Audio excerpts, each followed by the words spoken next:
Magandang hapon po sa inyong lahat. At kayo pinagpala na po ng Panginoon, although ang lakas po ng ulan kanina. At buti hindi po kayo dumami. Hallelujah! Kayo po ba ay nagagalak na nakita niyo po ako? Naku-overtime naman to. Okay. Pero tayo po nagagalak that we are here celebrating the Lord's goodness in our lives. Hindi po tayo babalik-balik dito sa church kung di po natin nararanasan ang kabutihan at pagpapala ng ating Panginoon. Di po ba? So tayo pong lahat ngayon ay magdiriwang dahil meron pa rin po tayo. No? Hindi po nagbabago ang Panginoon. Ang Diyos pa rin ay mabuti sa bawat isa. Ang Diyos ay nagpapala. Hindi lamang po tayo binubuhusan ng pagpapala, kundi talagang flowing ng pagpapala ang pinaparanas ng Panginoon sa kanyang mga anak. Yes, merong mga pagkakataon na may mga pangangailangan tayo, pero yung mga pangangailangan po niyan ay, I'm sure, nagtutulak po para tumaas po ang ating faith at panghawakan ng mga pangako ng Panginoon. Amen. Mukhang nalungkot po kayo nung nakita niyo ako. Okay, so ito pong serye po natin, nandun pa rin po tayo sa Overcoming Evils in the Last Days. No? Ito rin po yung the whole tema natin, the whole September. So tayo po ay binibigyan ng pag-aaral upang pagtagumpayan po natin ito. Hindi po ito binibigyang pag-aaral para lang po malaman natin. Binibigyan po tayong pag-aaral para ma-overcome po natin kung ano po yung ginagawa ng kaaway in the last days. Actually po, ang Panginoon, nung siya po ay nandilot ng aral, nag-warning na po ang Panginoon that pagdating po ng Panginoon, o pagdating ng second coming ng Panginoon, no? Kumbaga, 2,000 years ago or more than 2,000 years ago na nangangaral ng Panginoon patungkol dito, and I believe mas malapit na po tayo ngayon. Hallelujah. Sabi po ng naging kapitan ko po sa barko, kapag daw po yung computer nasa laptop, nasa cellphone na, magsisimula na raw po yung magiging magulong mundo. And that was the year na hindi pa po uso yung cellphone na nakakapag-process katulad ng computer. Pero ngayon pumapasok na po. No? So, kailangan po natin bantayan. No? Sabi nga po ng 2 Timothy 3:2, ito po yung verse natin last Sunday, that people will become lovers of themselves. Kaya nga po nagiging magulo. Dahil po ang tao, instead of rather worshiping God and loving God, ang inuuna po yung sarili. Sino po dito yung gustong-gustong sumakay mauna sa jeep? Yung iba, huling-huling dumating ay gusto maunang sasakay. Hallelujah. Sino po talaga dito yung nag-enjoy sa mahabang pila? Tapos, pag nasa likod ka, medyo humahaba yung leeg mo at tinitingnan mo kung sino yung kakilala mong mas malapit-lapit na sa cashier. Okay? Pag nakita mo siya, medyo dadaanan mo siya. Ay, kapatid, kunwari, kwento-kwentuhan. Ano na lang. Okay? I believe dito sa Calvary Temple, wala po niyan. Amen. Parang ako lang po yung gumagawa nun. No? Talagang yung mensaheng ito para sa akin talaga eh. Okay? Dumating na po yung time. Kaya nga po, binibigyan tayo ng warning na hindi lamang, wag po tayo mag-focus. Kaya nga po, kailangan po nating i-overcome yung false doctrines. Kasi nowadays, ang pinag-uusapan po yung mga bagay na pwedeng mag-enjoy ang tao. Ang dami na po mga bagay na affordable. No? Yung mga sasakyan ngayon, affordable. Baka next year, meron na pong 10 years to pay na sasakyan. Sarap siguro, no? 10 years to pay. Okay? Marami pong mga scheme ngayon para medyo sinasabi nila, gumanda-ganda yung buhay mo. Ang dami ngayon na naglalabasan ng mga gifts, mga credit cards na pwede mong bayaran in 1 year na zero interest. Kunwari, zero interest. Pero kapag tinignan mo, doon sa SRP, o doon sa SRP, tapos sasabihin nila, may discount pa, pero pag babayaran mo siya ng credit card, kung ano yung nakalagay sa SRP, ibig sabihin, may tubo pa rin. May interest pa rin. Okay? Kaya sabi ko nga sa inyo, huwag kayong masyadong maniwala sa credit card. Kasi po yung credit card, kapag naniwala kayo sa signs and wonders niya, mapapahamak kayo. Alam niyo po yung signs and wonders ng credit card? Una, puro sign lang ng sign yan. After the end of the month, magwa-wonder ka na kung paano mababayaran. Okay, medyo huwag kayong paloloko. Although, ang dami pong mga bagay ngayon. And it leads to yourself, no? Kasi ang mundo po ngayon, marami na yung word na me. Okay? Marami po. Ano yung akin dyan? No? Kung pupunta ako dyan, ano ang makukuha ko? No, sana po, baguhin din po natin, kaisipan natin, whenever we come in this church, hindi po tayo kukuha. Hindi po yung, anong makukuha ko? Ano yung para sa akin dyan? Hindi po yan, no? We come in this church to worship and serve God. Dahil po for 6 days, gumawa na po ang Panginoon sa atin, it's our time to give ourselves to God para po mabigyan natin pagpapahalaga ang Diyos sa buhay po natin. Kaya nga po, we need to study God's Word kasi nga po yung salita ng Diyos, ito yung nagbibigay kumbaga, ito yung bumubuo ng backbone natin para tumibay tayo at makatayo. Kapag wala po tayong backbone, di po tayo makakatayo. Kaya nga, we need to study God's Word para hindi po tayo maninlang. Sabi po ng Matthew 24:11, darating yung time, many false prophets will appear and deceive many. Hindi ka madideceive kung alam mo na yung katotohanan. Kasalanan mo na kung alam mo na yung katotohanan, napapadeceive ka pa. Hallelujah! No? Kasalanan mo na, alam mo na, tapos nagkukunwari ka pa na hindi mo alam. No? Parang yung sinusurpresa ka, tapos alam mo na yung surprise. No? Para lang hindi masira yung surprise, medyo magmamaang-maang, ay, saya. Ay, wow, na-surprise ako, pero kagami pa, alam mo na. Hallelujah. Parang yung anak namin, no? Sabi niya, Mommy, I have a surprise for you on your birthday. Pag tinanong mo siya, what is your surprise? Sasabihin niya, okay, na hindi pa dumarating yung birthday. Okay, tayo, no, magmimustula tayong bata kapag yung mga bagay na katotohanan na para sa atin ay hindi natin binibigyan ng pagpapahalaga. Ang Diyos ay sobrang binigyan ng pagpapahalaga yung turuan tayo ng salita ng Panginoon. Na makita natin ng katotohanan. Sobrang pagpapahalaga, He came. Hindi lang po niya pinasabi sa mga angels. He Himself came sa mundong ito para ipaliwanag, para po i-discuss, para turuan tayo sa katotohanan. Pero maraming mga tao ngayon, they know the Bible. Pero wala po silang oras para pag-aralan ito. Mas marami pa silang oras kung paano pag-aralan yung business na gumugulong na nauuso ngayon.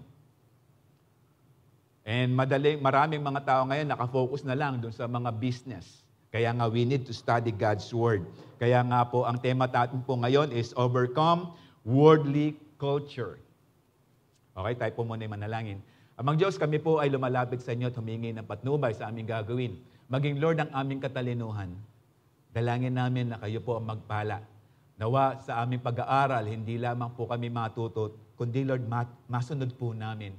Magkaroon po kami ng malaking puso upang kami patuloy na sumunod sa iyo. Magpala ka rin, O Diyos, maging sa aming pakikinig, maging sa oras na to, we expect you, Lord, na kayo ang aming kasama, kayo ang masyahan, kayo ang mapurihan sa aming gagawin. Lord, be with us and continue to bless us, O God. As well as, Lord, patuloy namin tinataas ang aming head elder na nag-celebrate ng kanyang birthday last Friday. Patuloy ka magpala sa buhay niya. Patuloy mo siyang gamitin, O Diyos. Patuloy na ikaw ang mag-protect sa kanya, maging sa mga businesses po niya, Panginoon, pinagkatiwala mo sa kanila. Continue to provide and to bless them, Lord.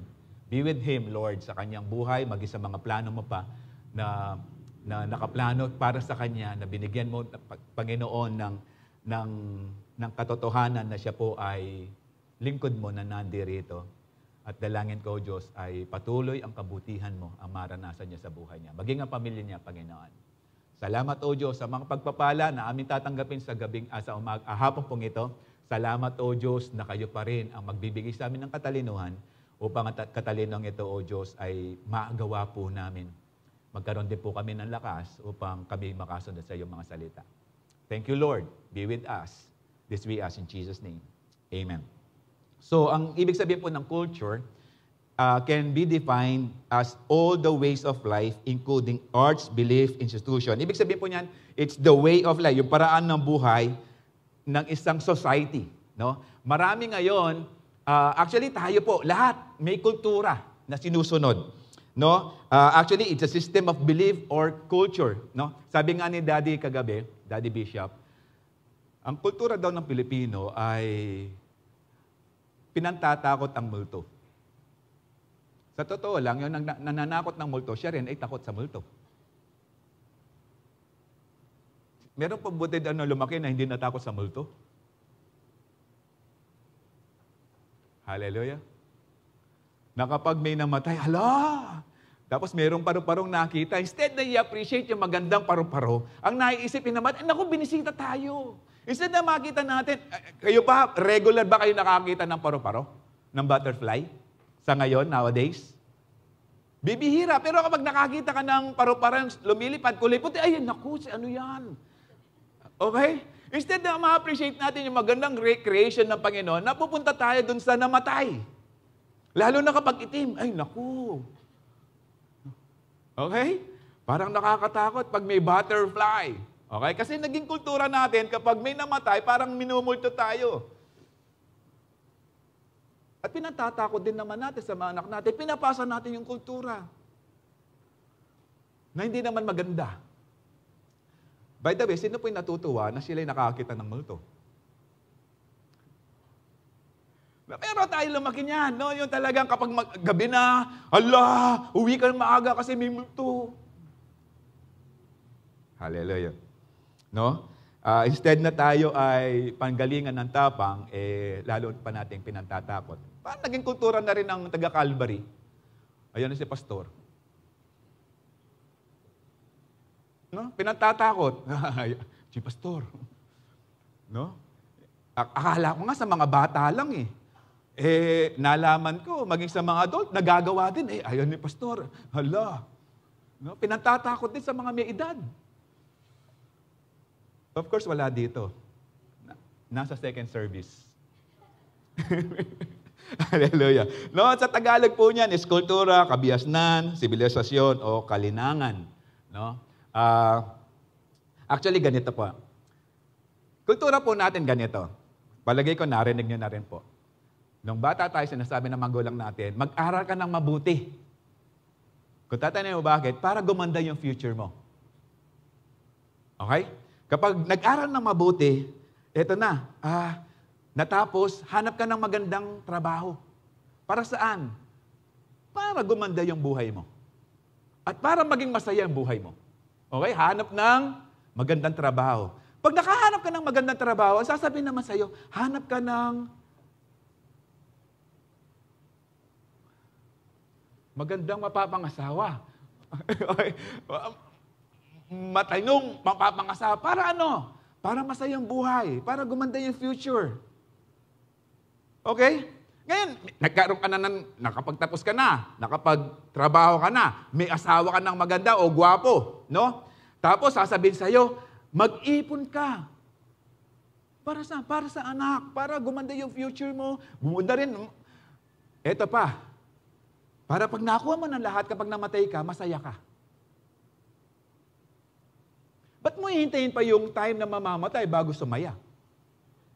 Pwede naman ba habang nag-aaral, magiging masaya? Tama? No, ano bang dahilan? Bakit tayo nag-aaral, naghahanap ng trabaho, naghahanap ng asawa? No, gusto natin maganda yung future. Anong dahilan? Para lang sumaya? Ang lungkot ng buhay. Pero maraming mga tao, they are successful in life when it comes sa business. Pero tanungin mo, hindi sila ganun kasaya. Mas masaya yung may Kristo sa buhay. Sabi ko nga sa mga funeral services, sabi ko nga, 3 tao ang masaya. Akala nila masaya. Una, yung masaya sila dahil gwapo sila at maganda sila. Kaya nga ako masaya ako Ayaw nyo maniwala, pambira kayo. Okay. Pangalawa, yung mayaman sila. Nakukuha lahat. Masaya sila. Pero actually, yung dalawang ito, yung nauna at pangalawa, hindi yan tunay na saya. Kasi yung mga sayang yan ay lumilipas. Ang tanging masaya na tumatagal ay yung may Kristo sa buhay. yung galak at tuwang na meron ka dahil may Kristo ka, it will be forever. Sabi ko nga, kapag nandun ka po sa langit, pagdating po natin sa langit, hindi na po babagsak yung ngiti mo. Di po ba kapag nakapunta ka sa isang magandang lugar, nandun yung napapawaw, wow, ang ganda. Okay, napapangiti ka. Pagdating mo sa langit, unang hakbang mo pa lang, yung ngiti mo, hindi na yan babagsak. Dahil sa lahat ng oras, sa langit, magaganda. Walang hindi maganda. Tingnan mo yung katabi mo. Maganda yan. Nasa langit yan. No, naalala ko yung kasama ko sa barko noon. Papunta kami ng Spain. Katatapos lang po ng Olympics sa Spain during that time sa Barcelona, Spain. Nung sumikat po yung Dream Team ng Amerika. Okay? Papunta po kami doon. Sabi nung kasama kong boson sa barko, sabi niya, alam mo sir, bawal ang pangit dyan. No, parang di ayaw niya ako mag-shore live sa Spain. Ayaw niya ako mamasyal doon. Sabi, bawal ang pangit dyan. Tapos tinignan ko siya, buti na lang hindi kayo nasilang dyan. Kuha niya ba? Okay. Sige. Okay? Kaya nga po, sabi po na Philippians 3:7 and 8. No? Philippians 3:7 and 8. Whatever were gains to me. Ito si Pablo po ang nagsasabi nito. Yung mga bagay na sinasabi niya pwedeng pagmalaki. Okay? It will be nothing.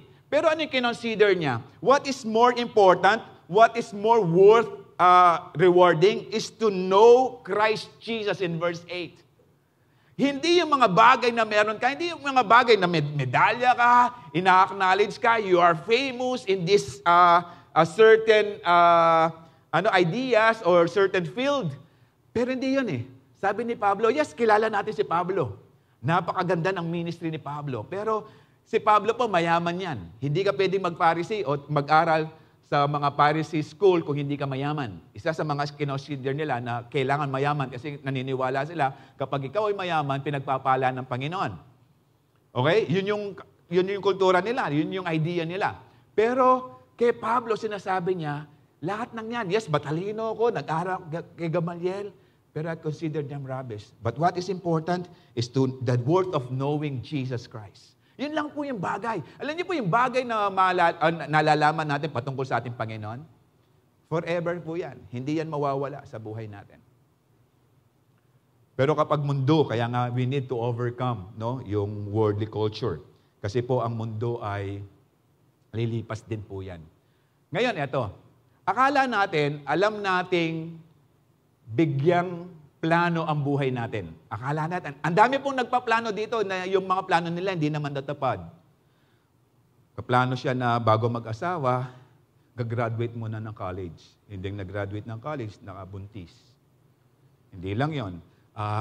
Pagtapos ko mag-aral, pupunta ako sa Amerika. Hindi natupad. Okay? Dahil may mga sitwasyon na hindi maiiwanan. Marami tayong pinlano. Pero niya po, consider po natin mga plano ng Panginoon sa buhay natin. Sabi po ng Panginoon sa Jeremiah 29:11, plans to prosper us and not to harm us. Hallelujah. Marami po tayo, nagpaplano tayo para sa ating pamilya, pero it involves sacrifices. Pupunta ka ng abroad for the sake of your family. Pero si Lord, siya mismo ang dumating dito to give us good future. Hallelujah. No, tayong iniisip ng Panginoon. Sabi rin ng 1 Peter 5:7, cast all our cares upon Him because He cares for us. May worries ka? May mga plano ka, nakakala mo, hindi mo matutupad yan. Bigay mo yan sa Panginoon dahil siya ang nakakalam ng bukas. Amen. Kaya sabi ng 1 John 2:15-17, do not love the world or anything in the world. Yung pong word na do not, it's a command. Hindi yan nakikiusap. It's a command not to love the world or anything in this world. Kapag sinabi mo kasing mahal, di po ba kapag ang isang bagay minahal mo, it involves or entails your emotional, there is an emotional attachment to it. Hindi yan basta-basta mabibitawan kapag sinabi mong mahal mo na yan. Hallelujah. Hindi mo, kumbaga, hindi mo bibitawan basta-basta yan. No, katabi mo yung asawa mo? Okay? Gustong-gusto mo ba na meron kang kahati sa asawa mo? Hallelujah. Bibitawan mo ba yan dahil leap year? Yung isang araw, kasi 365 ang isang taon, di po ba? Tapos leap year, merong isang araw na sobra. Papayagan mo ba yung asawa mo na sasabihin mo, Han, total meron lang namang isang araw. Isang araw lang naman, every 4 years lang naman. Na yung araw na yun, doon sa last girlfriend ko, sa last boyfriend ko, bibitawan mo ba siya? Palagi mo.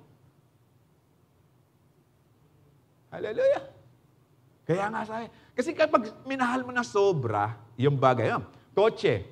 Pag bago yung kotse mo, medyo sobrang mahal, hindi mo pinahihiram yan.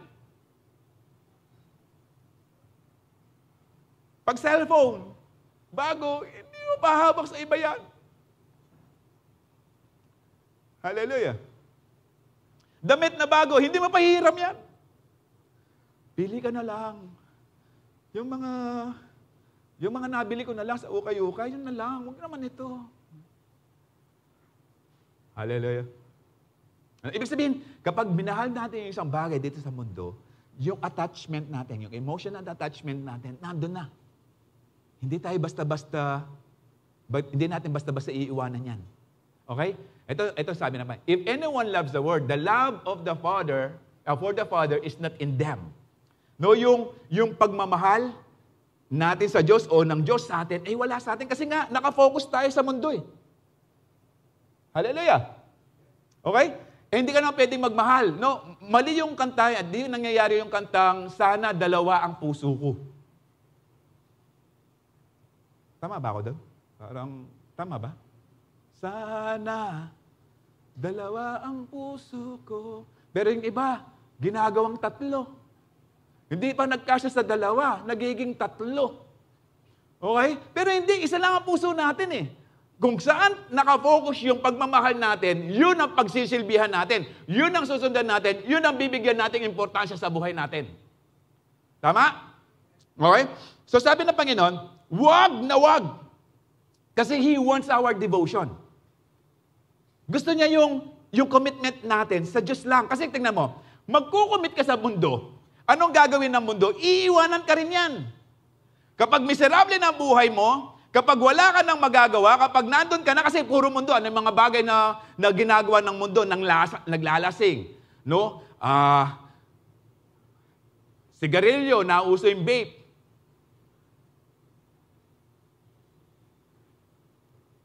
Sama ng tingin nyo.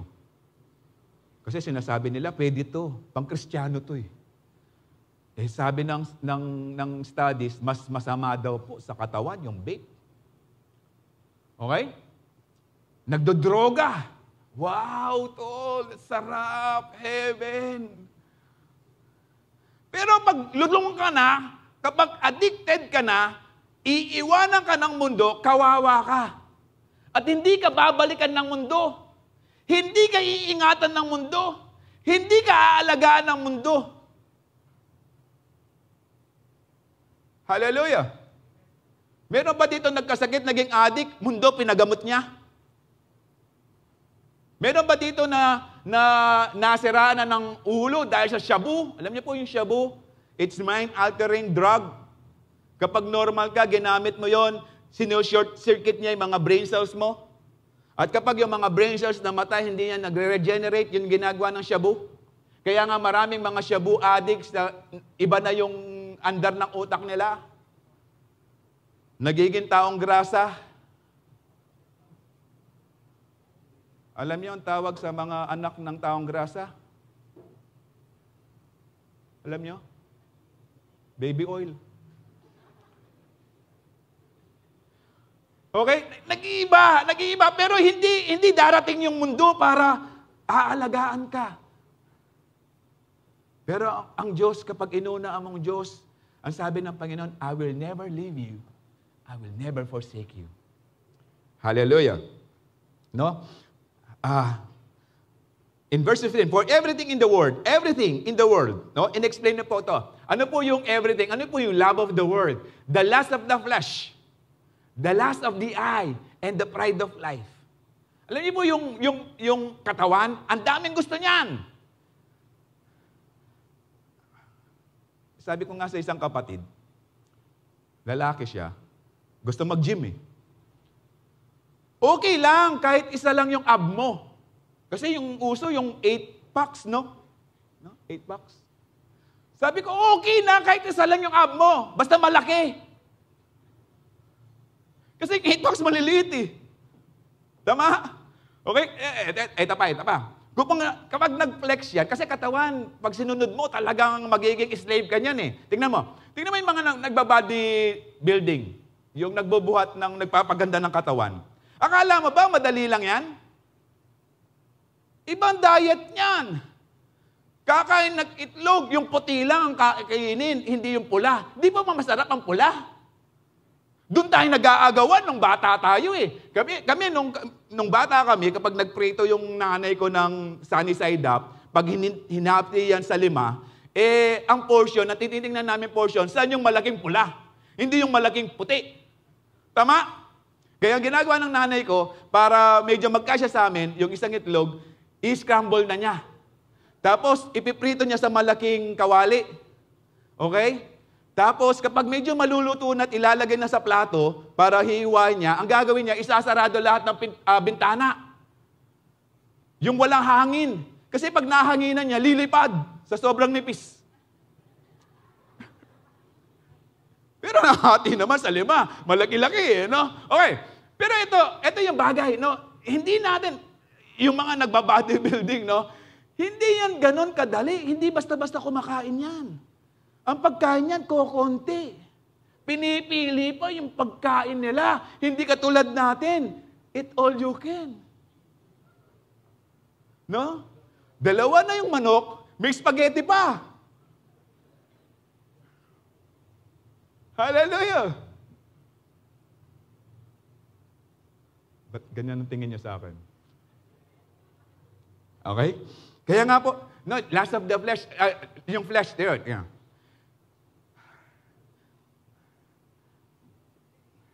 Dati cabinet natin maliliit lang. Ngayon ang cabinet natin lalaki na. Ang daming laman. Pag mamimili ka, problema pa, ano kaya susot ko? Okay? Pero dati, dadalawa lang, wala nang pilian. Kasi yun lang available yung nasa taas. Okay? Ngayon, ang dami problema. Ano susot ko? Bagay ba to? Parang nasuot ko na last Sunday yan eh. Yung iba naman, baka 2 o'clock pala ako. Alam ko, yan ang sinuot ko. Ang daming problema. Okay? Ito, last of the eyes. Okay. Yung bagay na meron ang katabi mo, gusto mo magkaroon ka rin. Kaya nagkaroon pa siya ng pangalawang asawa, agad gusto mo rin. No? Last of the eyes. Pag pumunta ka sa SM, ano yung binoproject ng SM? Bilhin mo ko, gaganda ka. Hallelujah. Kaya nga, no, pag sinukat mo, di ba, sa second floor, meron tinatawag na big size doon. Big size ba? Sa second floor ng SM Clark? Yung mga, chubby. Ano tawag yan? Plus size ba? Pasensya na kayo, hindi kami nagpupunta doon eh. Ngayon, pag sinuot mo, sasabihin ng mannequin, wow, sexy ka dito. Kahit na medyo, okay? Pagdating mo sa bahay, pag sinuot mo, parang hindi naman. Isipin mo na lang yung mannequin, may curve. Ikaw may curves. Okay, last of the eyes, no? Hindi ako papayag na wala ko niyan. Okay, and the pride of life, kapag meron ka niyan, eto na, sumisikat ka na, gusto mo sumikat ka, gusto mo mapansin ka, kapag may bago ka, no, di ba, nung mga bago pa yung mga cellphone noon, kunwari, iriring, wala naman tumatawag, iriring lang, hello, habang naglalakad, ipaparing lang, pero wala naman tumatawag. Hallelujah. Ringing tone yung pag-aaralan. Ringing tone yung i-select. Kasi walang load wala rin pantawag. Pero pag nag-ringing tone, na-practice, hello, saan ka na? Wala namang kausap. Hallelujah. No? In 17, and the word and its desire pass away, but whoever does the will of God lives forever. Ito po, lahat ng bagay sa Diyos na ginagawa natin, they lives forever. Hallelujah. Hindi po yung pag-gym, hindi yung pagda-diet, hindi yung kung anong meron ka. No? Yung mga bagay na binibigay sa atin ng Panginoon at ginagawa ng Panginoon, yun po ang nagiging eternal. Ito po yung gusto ng Panginoon. Alam nyo, kapag ang Panginoon umibig sa atin at tayo umibig sa ating Panginoon, ayaw niya na panandalian lang. Gusto niya eternal. Kaya ginaguide po tayo ngayon ng Panginoon. So to overcome evil culture of the world, we must never make friendship with the world. Huwag tayong magipagkaibigan sa mundo. Kasi po yung worldly culture, it doesn't acknowledge God. Sa totoo lang. Kung pag-uusapan po natin, kayo ba maniniwala na galing kayo sa small particle na aksidente pumutok, tapos nag-create ng organisms, tapos naging tao? Payag kayo niyan. Nagaling lang kayo sa kung anong uri ng mikrobyo, ng organism. No, hindi, kasi they do not acknowledge God. Kaya nga merong si Charles Darwin gawa ng theory of evolution, hanggang ngayon di napatunayan. They are just theory. Pero ang sinasabi nila na walang Diyos. Kasi nga, yung mundo, hindi niya na-acknowledge ang Diyos. Kaya nga, ba't tayo magkikipagkaibigan? Kapag nagkipagkaibigan tayo sa mundo, ibig sabihin yan, wala tayong Diyos. Kasi nga, kaaway ng Diyos ang mundo. No, sabi ng, basahin po natin, no? James 4:4. You adulterers. Pag sinabing adulterer, ito yung may asawa ka na, pumatol ka pa sa may asawa. Okay? Or sa may walang asawa. Ibig sabihin, yung sin nun is adultery. Dahil ikaw may asawa na. Ngayon, kung ikaw ay walang asawa, no, boyfriend, girlfriend lang kayo, tapos ginagawa nyo yung buhay mag-asawa, ang tawag dyan is fornication.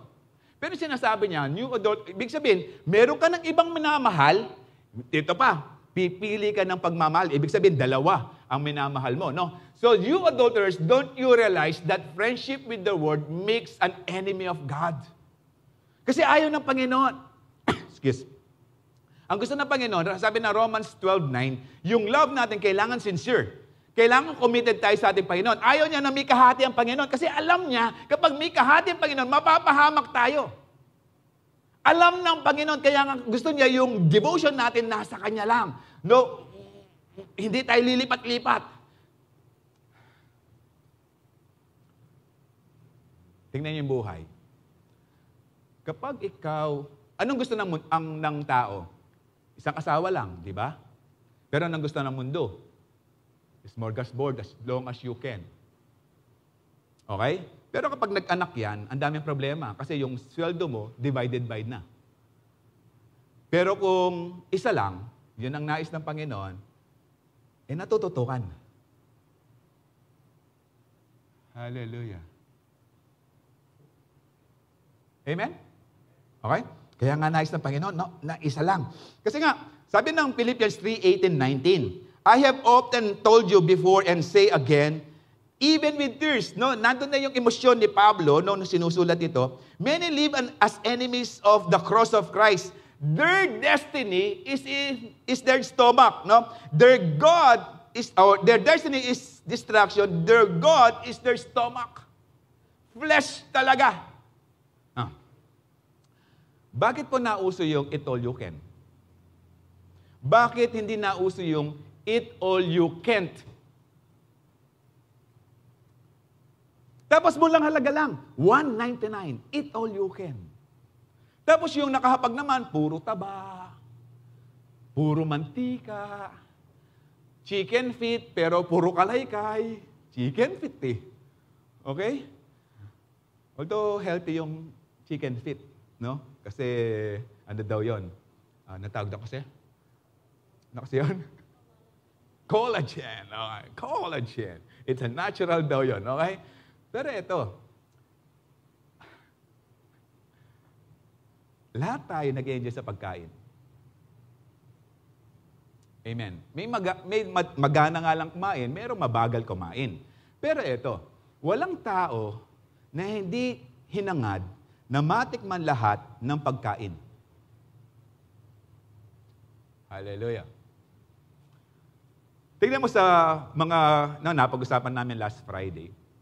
Yung mga nakikita nyo sa McDonald's, yung mga burgers, parang yung talagang yung juicy yung patty. Okay? Parang yung french fries talagang golden yellow. Pero drawing eh.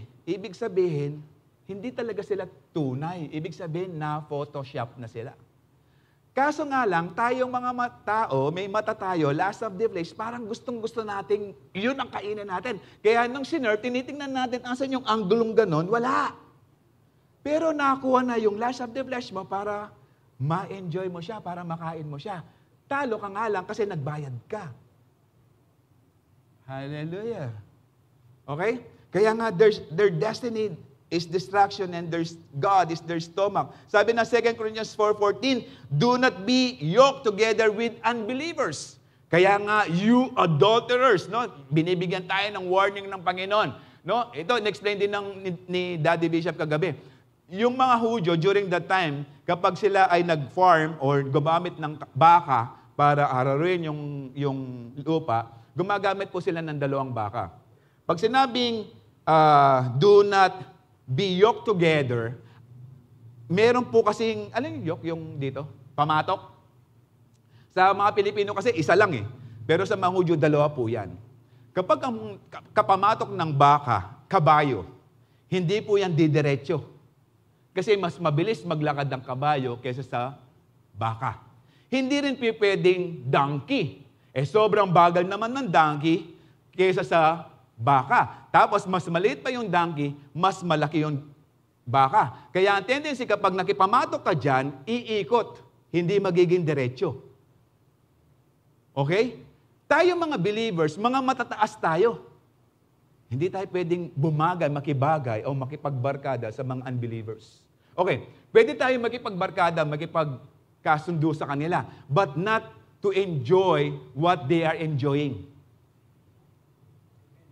Huwag mong iiwanan yung mga barkada mong hindi pa nakakilala sa ating Panginoon. I-win po natin sila para sila naman ma-enjoy nila ang presensya ng Panginoon. Pero huwag kang makisama na. Ibang iusapan na kapag, tol, shot me pa mo. Pero shot kayo ni, pero sheranda kayo na. Huwag kayo ba yan? No? Ibig sabihin, no, gusto mo lang. Okay? Hallelujah. Kakadinan tayo dito. Tapos ikaw, kagagaling mo lang sa mawin sa sugal. Okay? Naisuko mo na yung sugal. Tapos, dahil yung mga kaibigan mo, nando sa sugal, nando sa sabungan, magkikisama ka ngayon. Later on, tingnan mo, tumataya ka na rin ulit. Kaya do not be yoked together. For what do righteousness and wickedness have in common? And what fellowship can light have with darkness? Hallelujah. No? Maraming mga Kristiyano tumanggap kay Lord pero ayaw sumunod. Kristiyano sa nguso pero hindi sa puso. Kawalan ba? Yes. Pero kung tayo ay susunod sa ating Panginoon, fully devoted sa ating Panginoon, di po tayo mapapahamak. No, sabi nga ng Mark 8:36, what good it for us or for someone to gain the whole world yet forfeit his soul. Pag forfeit, ibig sabihin talagang mawawala ang kaluluwa mo. Ibig sabihin nun, walang eternal life. No, yes, lahat ng bagay dito sa mundo meron ka. Pero kung wala kang Kristo, kawawa tayo. Kung wala tayong Kristo sa buhay, kawawa tayo. Hallelujah. Nalungkot na po yung iba. Hallelujah. Hindi tayo may kausap pa ako. Dito kaya, hallelujah. Meron pa rin pala. Hallelujah. Okay? So, tuloy po tayo, no? Don't you realize that friendship with the world makes you an enemy of God? So, kapag yan ay pinili mo ang mundo, ibig sabihin nun, yung devotion mo, yung pagmamahal mo, nasa mundo. Ibig sabihin nun, iniwanan mo na si Lord. Naging kaaway mo na siya. Anong kabutihan na mangyayari sa mga kaaway ng Diyos? Walang mabuting mangyayari. Pero sa mga kaibigan ng Diyos, grabe, no? Grabe yung pagpapala na ibibigay sa atin ng Panginoon. Ibig sabihin, kapag enemy of God ka na, no? Balik tayo sa James 4:4, kapag enemy of God ka na, meaning, you don't love God. You do not believe anymore sa Diyos. Hallelujah. No? Kaya nga po, mag-focus po tayo sa ating Panginoon. No? Kaya, actually, ang Panginoon, gusto naman niya yung magkaroon tayo ng magandang buhay. Hindi naman killjoy ang Panginoon. Hallelujah. Sabi nga ng Jeremiah 29:11, a good future. Amen. Now, sabi din ng Romans 12, verse 2, ito para lang maintindihan po natin, bakit ayaw po ng Panginoon na humiwalay tayo sa Kanya at mamili ng iba? Okay? Sabi na, para maintindihan po natin yung lahat ng nais ng Panginoon, ito po, warning or it's a command, do not or don't copy the behavior and customs of this world. Ano yung kultura ng mundo? Sa aking lahat. Alam niyo bakit po marami ang nalulugmok sa sugal? Gahaman. Lahat ng nasa harapan nila, gusto nila magkaroon sila. Pero hindi yan pakinabang sa Diyos. Sa Diyos, binigay niya na lahat para po mahanap natin yung tunay na buhay. Ang problema lang sa atin, mata ang umiiral. Sabi ng Panginoon, what is not unseen, it's eternal. Kaso tayo, tinitingnan natin yung mga bagay na nakikita ng mata. Sabi darang Kapampangan, tako mata. Hallelujah. No, do not or don't copy the behavior and custom of this world, but let God transform you into a new person by changing the way you think. Ito yung metanoia, no? Yung transformation. Then you will learn and know God's will for you, which is good and pleasing and perfect. Doon mo malalaman kapag napatunayan mo at napag-aralan mo na at natanggap mo na yung lahat ng bagay dito sa mundo, mawawala yan. Hindi yan eternal. Magpo-focus ka ngayon sa eternal. This is our destiny, to have eternal life with God. Doon ka magpo-focus ngayon. Kapag doon ka nag-focus, wala na yung mga bagay dito sa mundo. Yes, may mga bagay dito sa mundo na kailangan natin. Damit. Alangan naman tayo church side dito, walang damit. Kailangan natin yan, sasakyan. Kailangan natin yan. Kung malayo yung bahay mo, may sasakyan ka, kailangan natin yan. Hindi ko sinasabing bawal yan. Pero sinasabi ko, wag natin bigyang focus sa buhay natin. Kapag binigyan natin ng focus yan, ibig sabihin nun, yung devotion natin nawawala na sa Diyos. Hallelujah. No? Kaya nga, changing the way you think. Dahil yung mga bagay dito sa mundo, kapag nakita mo, hindi naman magtatagal yan eh. Lahat naman ng bagay dito sa mundo, hindi nagtatagal. Amen?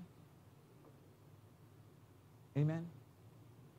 O ito. When was the last time na sinabi mo sa asawa mo, I love you? Pero sabi mo nung kinasal kayo, till death do us part. Sa akin ba yun? Okay? Nagbibiro lang ako. Sorry. Sorry na. Okay? Hindi lang yan. Ito. Nangako ka. Okay? Pero yung pangakong yan, hindi mo binigay kay Lord, hindi yan matutupad. Kasi we need the knowledge of God. Paano natin patayin to? Okay?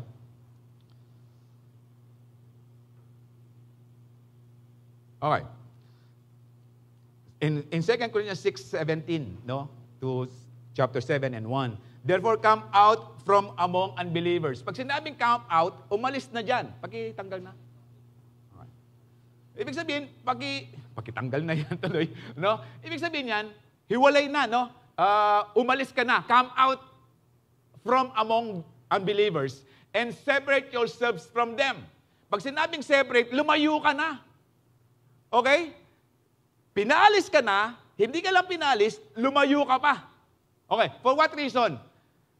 Don't touch their filthy things para hindi mo na mahawakan, hindi ka na mahawaan yan. And the Lord said, I will welcome you.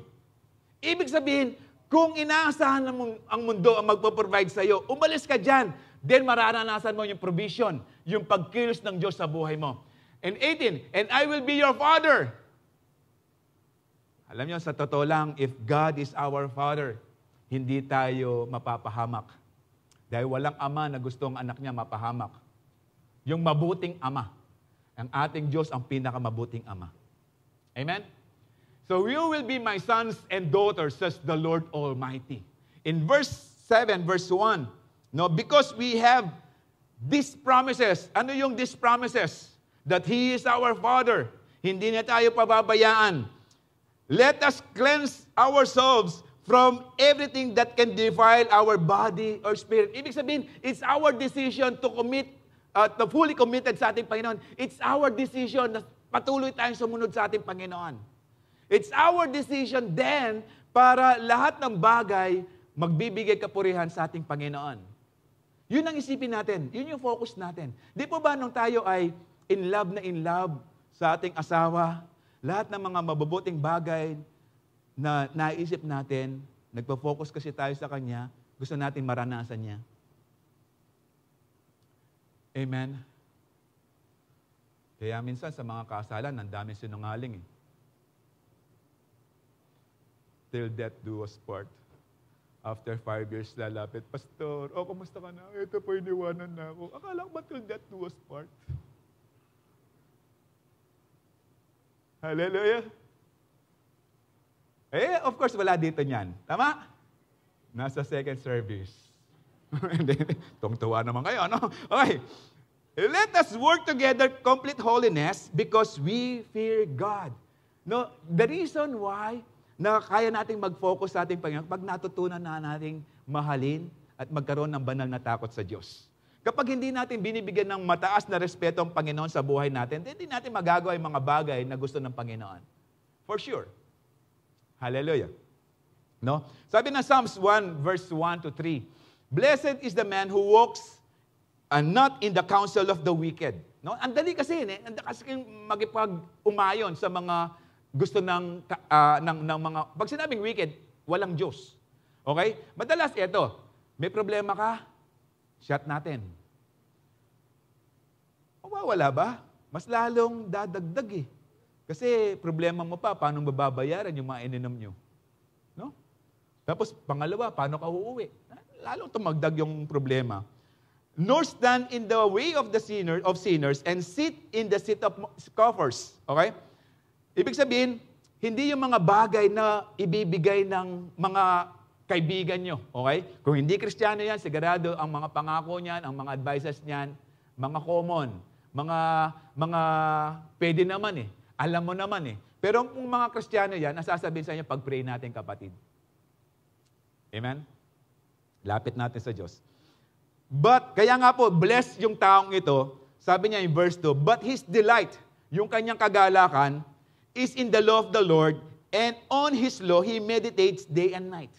Kagalakan niya na pag-aralan at i-meditate ang salita ng Diyos. Kaya nga siya blessed. Tapos in verse 3, ito yung pangako ng Panginoon, verse 3, He is like a tree planted by streams of water that yields its fruit in each season, and its leaf does not wither. In all that he does, he prospers. Okay. Paano yung word na is like a tree planted by streams of water? Ibig sabihin nun, kapag nag-focus tayo sa ating Panginoon, ang Panginoon, itatanim niya tayo. Kung saan yung mga pagpapala dumadaloy. Planted eh. Hindi yan sumibol na lang. Hindi yan basta tumubo na lang. The word is planted. Ibig sabihin, may nagtanim dyan. Ibig sabihin, kinuha ka ng Panginoon dyan, dahil sineparate mo na yung sarili mo, iniwanan mo na yung kamunduhan, hindi ka na nag-focus dyan, ang Panginoon ngayon, itatanim ka niya. Kung asan mo mararanasan ang pagpapala at proteksyon at patnubay ng Diyos sa buhay mo. Amen?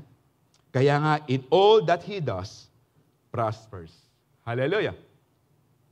Pangalawa, to overcome the evil culture of the world, we must understand that you're a citizen of heaven. Pag naintindihan mo yan, that you are a citizen of heaven, madali nang iwanan kung ano yung kultura ng mundo. Hallelujah. Doon yung mga Pilipino, pag umidad ng 60, dalawa na yung citizenship. Filipino and senior citizen. Okay? Pero pag ikaw ay Kristiyano at Pilipino ka at umibad ka ng 60, tatlo na.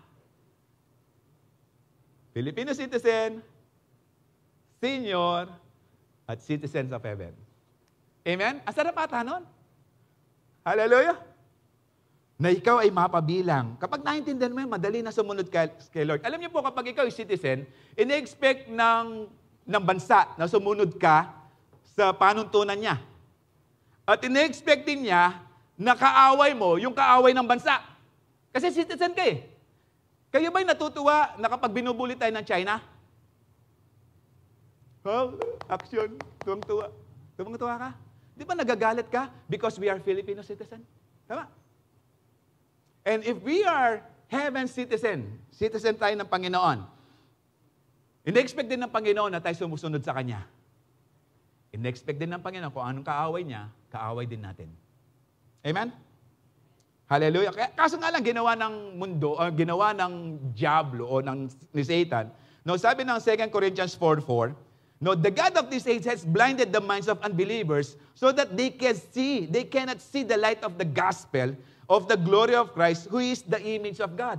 No, yung mga unbelievers, no, before, di po ba kayo nagtataka, bakit ngayon lang tayo naglingkod? Pero it's not too late kasi may paglilingkod naman ginawa. Ang problema ito, patuloy tayo nabubulagan kapag nagpatuloy tayong Zimbabwe. Kasi ang Diablo, ganito ang gagawin niya. Sige, umattend ka lang, pero wag ka nang paggamit kay Lord. Okay na yan. Hallelujah. Pero may command tayo sa ating Panginoon eh. May mandate tayo is to make disciples into all nations. Wag ka na paggamit. Yan. So, ang tendency, Zimbabwe. Ayaw nga mag-see you eh. Hallelujah. Eh, pastor, wala namang kumukuha see you sa akin eh. Eh, di maghanap ka ng wala see you, tapos mag-see you kayo. Hallelujah. Or, hanap ka ng forerunner. Hallelujah. Sabi nga, if there's a will, there's a highway. There's a way. Tama? So, kung gusto mo, kaya. No. In Ephesians 2:18-20, now all of us can come to the Father through the same Holy Spirit because of what Christ has done for us. This is our privilege, that we can come to the Father right now because we are citizens of heaven. In verse 19, so now you Gentiles are no longer strangers and foreigners. You are citizens along with all of God's holy people. Yung mga Gentiles, tayo po yan. Yung basta hindi ka Hudyo, ang tawag sa atin, tawag sa hindi mga Hudyo, Gentiles. Okay? Pero sinasabi nito, we are no longer strangers and foreigners. For what reason? Kasi tinanggap na natin si Lord. Kaya nga sabi ng 18, now. So now, all of us can come. Hallelujah. Why? Kasi nagkaroon na ng relationship. Nagbago na tayo ng citizen.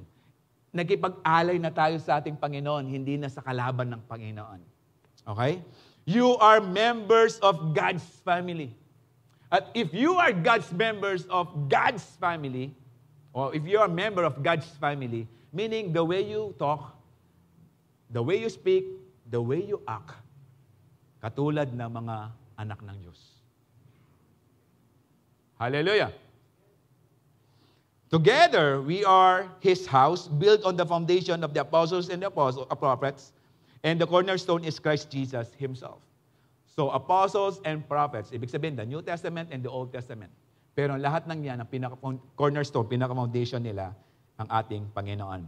In Philippians 3:20, but we are citizens of heaven, where the Lord Jesus Christ lives. You know, without God in heaven, heaven will never be heaven. Kaya naging heaven yung heaven because of the presence of God. Hallelujah!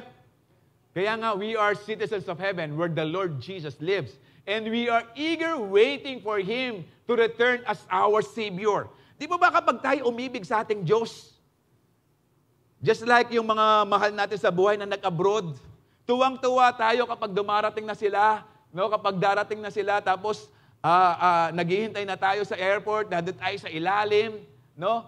At tinitingnan natin yung 10 minutes na nakalagay. Okay? Tinitingnan natin yung bababa siya. No?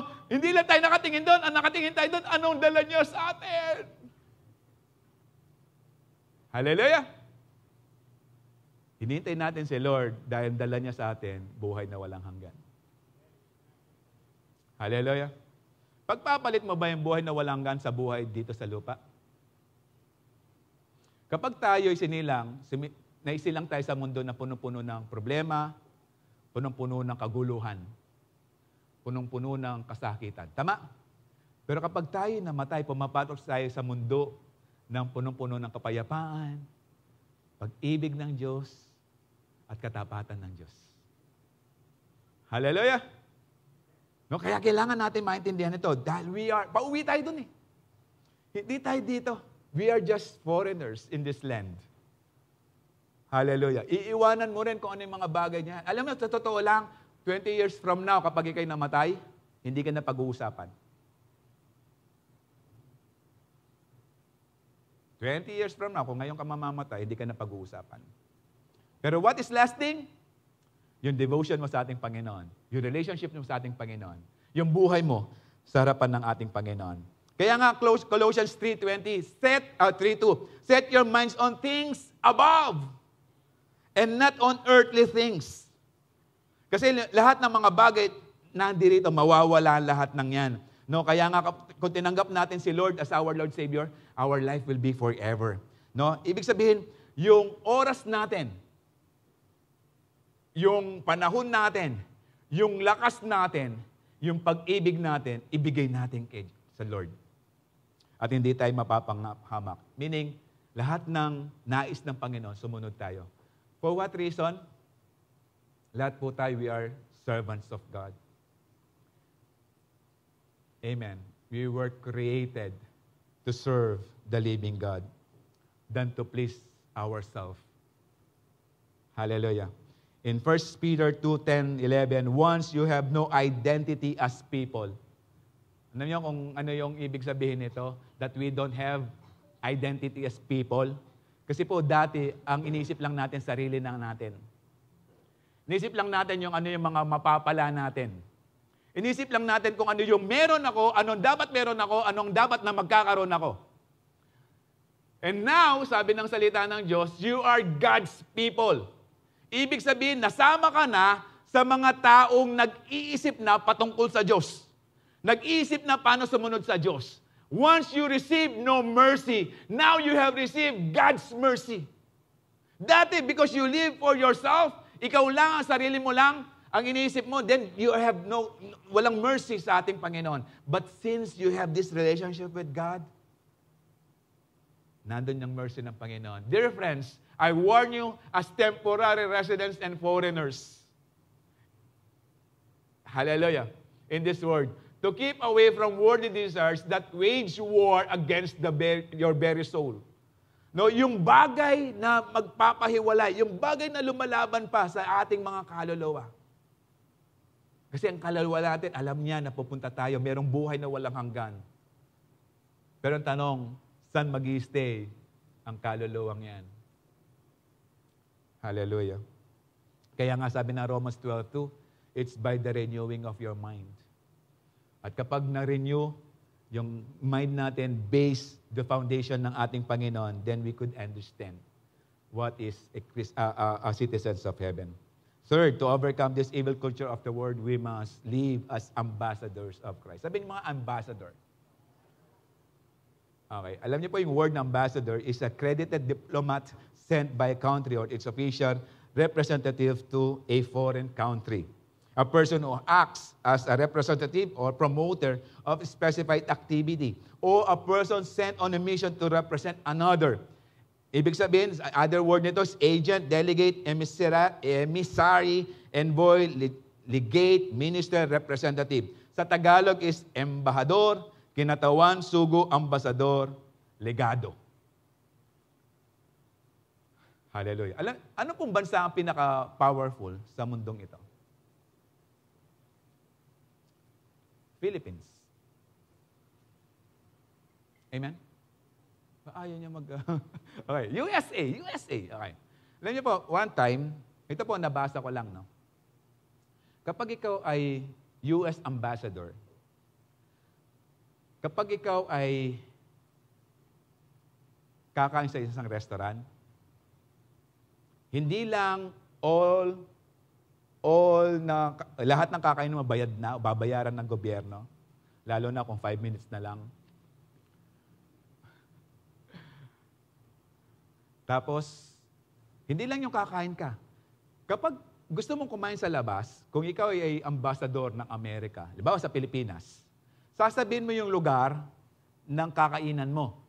Pero 3 lugar ang bibigay mo. Lalong-lalo na yung panahon na tayo ay may issue about Clark Airways. Lalong-lalo na nung time na yon. Magkakain lang, mag-aalmusal lang yung ambassador, US ambassador, almusal lang siya, no? Sa isang restaurant. 3 ang ibibigay niya. Okay? Yung 3 yon, 2 hours before, meron ng mga K9, may mga agent ng pupunta doon. Tapos wala silang papapasukin na ibang customer. Siya lang at yung invited guest niya, nakakausapin niya sa restaurant na yon. Okay? Kung nandun ka, kahit waiter ka, bawal kang lumapit sa kanya. Bawal mo siyang kamayan. Bawal din sa'yo na ikaw magbubukas ng kanyang pinto dahil may mga bodyguard siya. Hindi lang yon. Yung ibibigay mong pagkain, kailangan masarap. Hindi yan basta-basta. Sino babayad? Yung bansa na nagsugo sa kanya. Hallelujah. Nakalimusin pa yan. Libre driver. Libre yung tirahan niya. Yun ang mga ambassador ng bansa. Okay? Pero ito, we are God's ambassador. Basahin po natin. No, in 2 Corinthians 5:17-20, this means that everyone who belongs to Christ has become a new person. Nagbago na tayo. Okay? Dahil si Lord ang nanguna na sa buhay natin. The old life has gone and the new life has begun. Ngayon, kapag nangyari na yan, mayroong pagbabago na sa buhay natin, nagsimula na tayo magpuri sa ating Panginoon. In verse 18, and all of this is a gift from God who brought us back to Himself through Christ. Okay? Nangyari yan because it's God's gift. Dahil tinanggap mo siya, nirargo yung kanya ng bagong buhay. And God has given us this task of reconciling people to Him. Ito na yung pagiging ambassador.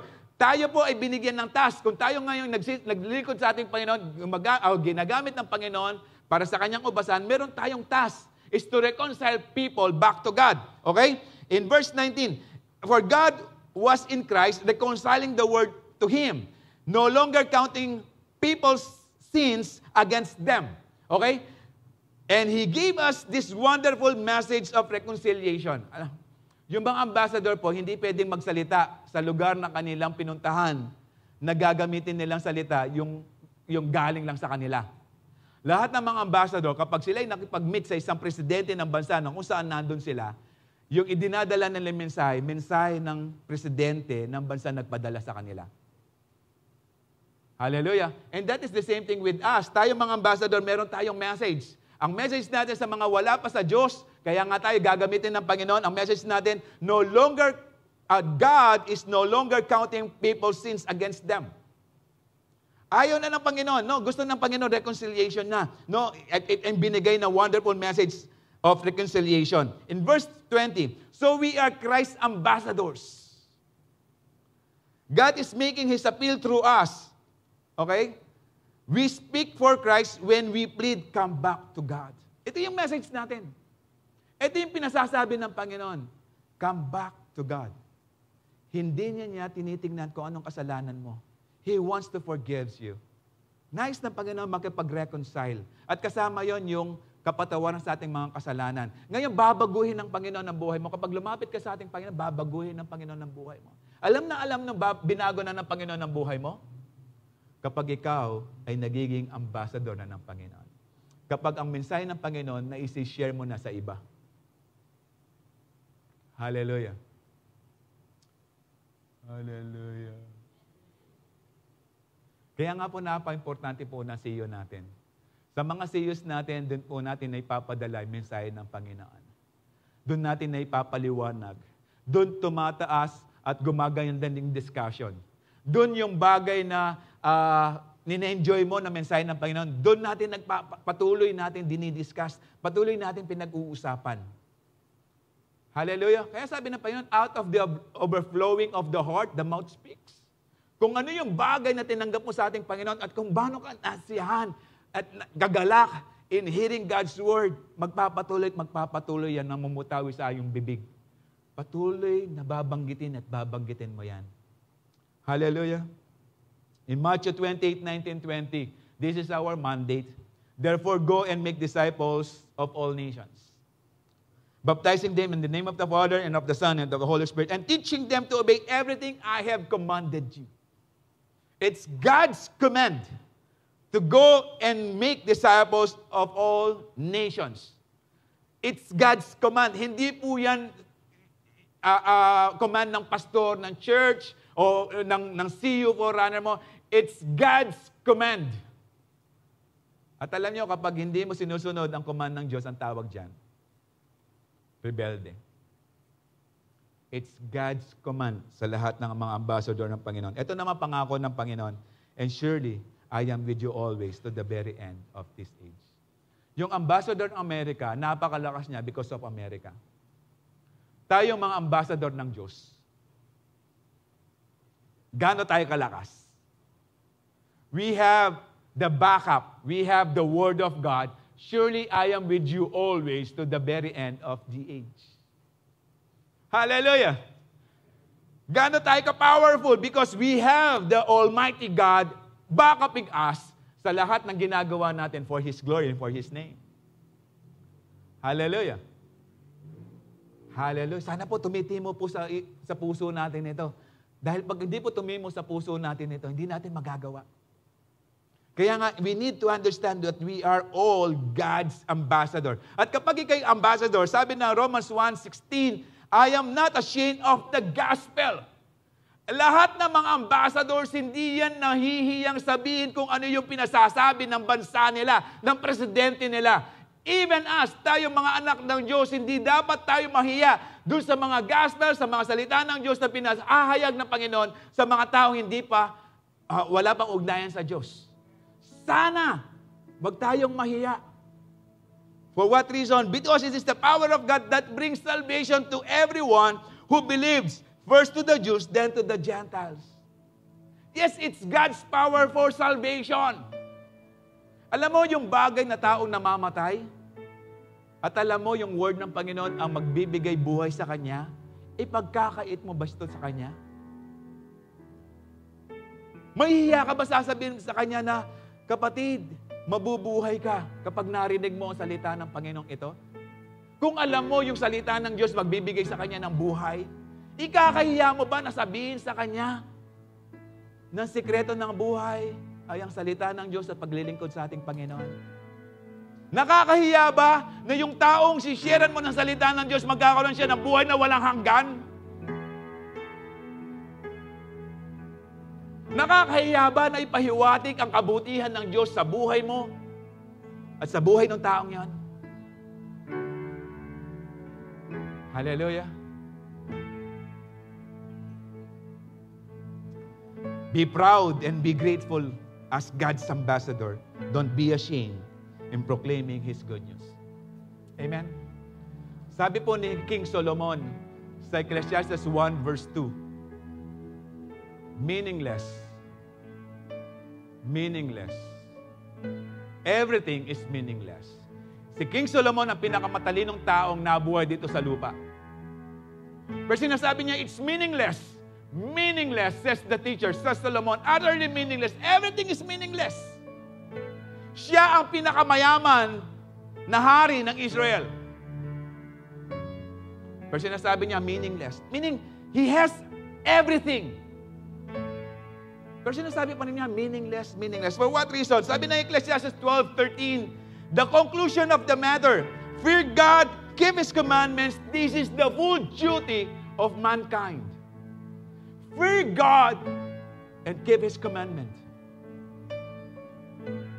This is our duty. Not just to live on earth and to enjoy life, but to enjoy life in God's presence while we are still on earth.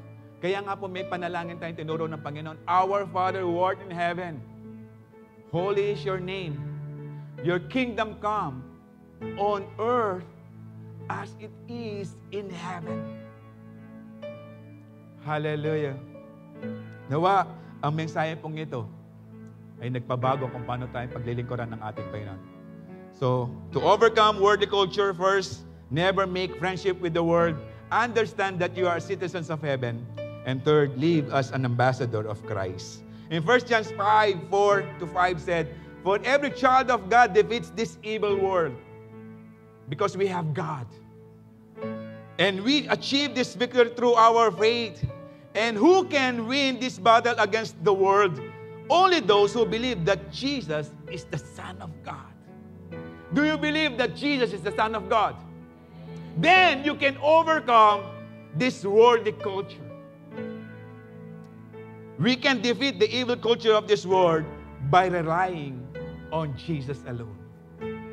Not on our own ability, but in God's empowerment, in God's anointing.